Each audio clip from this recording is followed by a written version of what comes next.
ঈদ মোবারক সাথী বন্ধুরা। আমরা চাই সংস্কার, না চাই নির্বাচন। কারণ নির্বাচন গণতন্ত্রের বিষয়। গণতন্ত্র আমাদের দেশের মানুষদেরকে চরিত্র ধ্বংস করেছে। যদিও এটা গণতন্ত্রের নিয়ম না, কিন্তু আমরা এটা নিয়মে পরিণত করে ফেলেছি। যারা গণতন্ত্র নিয়ে সরকার বরিষ্ঠ হয়ে ওখানে গেছি, তারাই তেলের বোতল সহ বিভিন্ন কিছু ভাঙচুর, লুটতরাজ, লুণ্ঠন, চাঁদাবাজি সহ অন্যায় করিনি এমনটা নেই।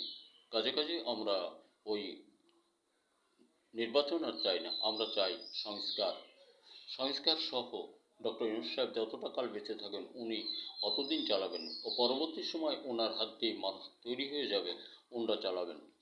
এখানে কোনো সন্দেহ, দ্বিমততা রাখার কোনো কলাকৌশল থাকলে ভুল হবে। কেউ এই চিন্তাভাবনাই করবেন না। কোনো নির্বাচনের দরকার নেই আমাদের দেশে। তাতে 1000 বছর হোক, 1000 বছর চলবে, কোনো ব্যাপার না। কারণ নির্বাচন, গণতন্ত্র ওই অতীত সরকাররাই রাখে নেয়।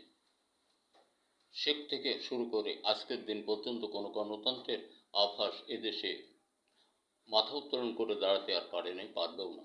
কারণ গণতন্ত্র এদেশের মানুষকে অসৎ চরিত্রের অধিকারী করেছে। তাহলে ওই গণতন্ত্রের দরকার নেই, ওই নির্বাচনের দরকার নেই। কাজে কাজে আমরা থাকবো সুন্দর করে ডক্টর ইউনূস সাহেবকে সামনে রেখে। আমরা সংস্কারের মধ্যেই দেশ উন্নয়ন হবে, উন্নতি হবে, এদিকেই আগাবো, উন্নত শিরে থাকা যাবে।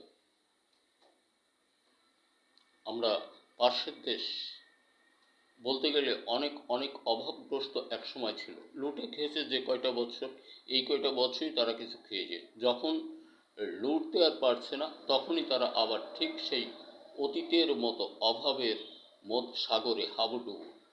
ওদের কেবল হাবুডুবু শুরু হয়েছে, আরও কঠিন সময় সামনে আছে।